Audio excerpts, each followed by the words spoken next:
Assalamualaikum warahmatullahi wabarakatuh. Perkenalkan, nama saya Nurzainia Aswar dengan NIM 2313010041.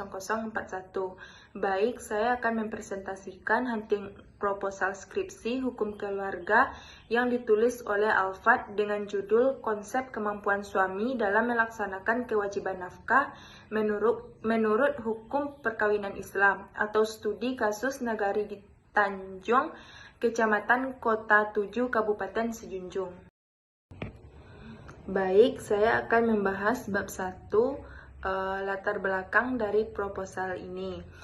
Perkawinan memiliki kedudukan sangat penting dalam Islam karena menjadi dasar pembentukan keluarga yang mulia dan terhormat sesuai syariat. Melalui akad nikah, lahirlah hak dan kewajiban antara suami dan istri, termasuk kewajiban suami memberi nafkah lahir dan batin. Hukum Islam termasuk pandangan Imam Syafi'i dan ijma ulama menegaskan bahwa suami wajib menanggung kebutuhan istri seperti makan, pakaian, tempat tinggal, dan keperluan lainnya.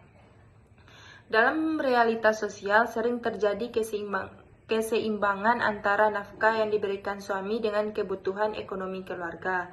Kondisi ini diperparah oleh meningkatkan harga kebutuhan pokok, pendidikan, dan kesehatan.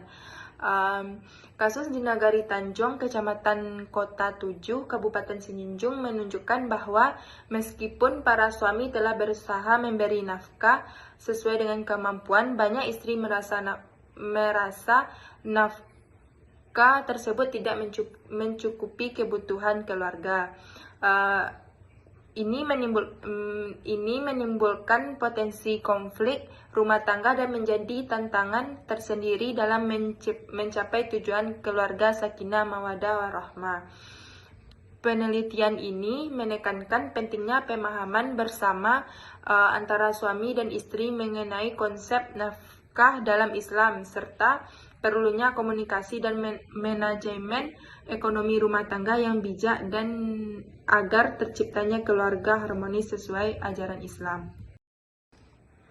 Selanjutnya yaitu rumusan masalah. Berdasarkan latar belakang masalah yang telah dituliskan di atas, maka masalah pokok yang akan penulis teliti dapat penelitian ini adalah bagaimana konsep kemampuan suami dalam melaksanakan kewajiban nafkah menurut hukum perkawinan Islam atau studi kasus di Nagari Tanjung, Kecamatan Kota 7, Kabupaten Sejunjung.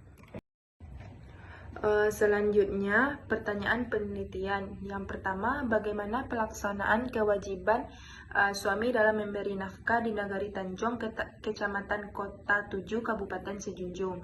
Yang kedua, yaitu bagaimana pandangan masyarakat terhadap kemampuan suami dalam memberi nafkah di Nagari Tanjung, Kecamatan Kota 7, Kabupaten Sejunjung. Yang ketiga, yaitu bagaimana tinjauan hukum Islam konsep kemampuan suami dalam melaksanakan kewajiban nafkah di Nagari Tanjung, Kecamatan Kota 7, Kabupaten Sejunjung.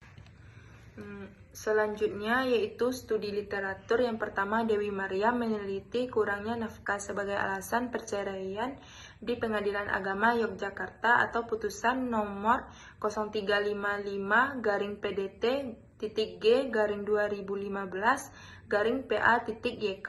Penelitian ini bersifat deskriptif analitik dengan pendekatan dokumentasi.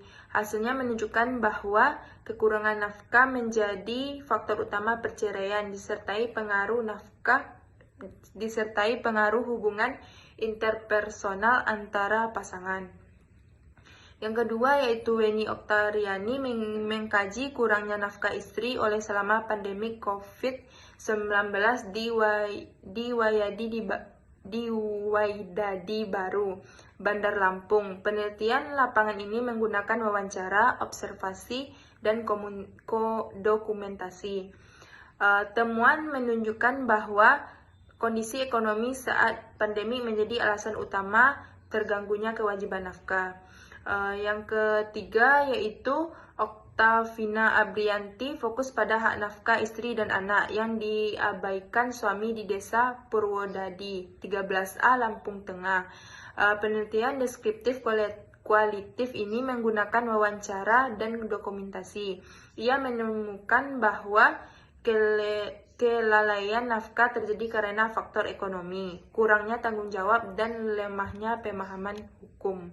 Selanjutnya yaitu kerangka atau landasan teori. Yang pertama, pengertian nafkah. Nafkah secara etimologi merupakan pengakuan untuk kebutuhan keluarga. Sedangkan secara terminologi, nafkah adalah kewajiban mencakup makanan, pakaian, dan tempat tinggal bagi orang yang menjadi tanggungan seperti istri dan anak-anak sebagai konsekuensi dari hubungan pernikahan, kekerabatan atau perwalian. Yang kedua yaitu dasar hukumnya, yaitu Al-Baqarah ayat 233. Yang ketiga, macam-macam nafkah yang terdiri dari nafkah diri sendiri, nafkah kepada istri dan anak, nafkah berdasarkan hubungan perkawinan, kekerabatan, kepemilikan. Yang keempat, ukuran nafkah dalam Islam. Islam tidak menentukan jumlah pasti nafkah, melainkan berdasarkan prinsip ma'ruf. Imam Syafi'i mengukur nafkah antara 1 hingga 2 mud sehari. Imam Malik menyesuaikan nafkah dengan kondisi. Selanjutnya yaitu metode penelitian. Yang pertama, jenis dan pendekatan penelitian, yaitu penelitian lapangan dengan menggunakan metode kualitatif dengan pendekatan deskriptif. Yang kedua sumber data.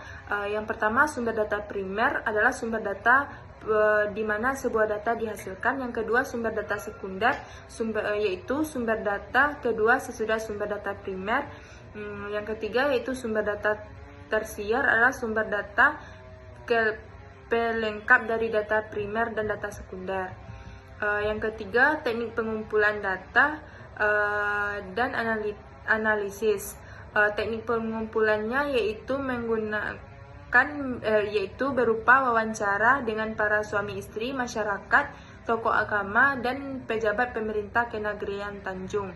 Teknik analisis data yaitu bersifat deskriptif. Analisis, peneliti akan memaparkan hasil-hasil penelitian serta memberikan analisa. Proses analisis dimulai dari turun ke lapangan dengan cara observasi. Selanjutnya, daftar pustaka. Yang pertama, Abdul Aziz Dahlan yang berjudul Ensiklopedi Hukum Islam.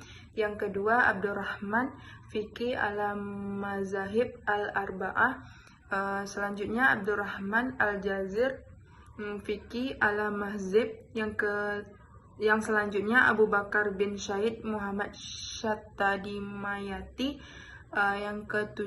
Yang selanjutnya yaitu Afzalur Rahman yang berjudul Doktrin Ekonomi Islam Jilid 2. Selanjutnya Ahmad Al-Hashim Syahid yang berjudul Syarah Mukhtar Al-Hadis. Yang terakhir yaitu Ahmad Kuzar yaitu Nikah sebagai Perikatan.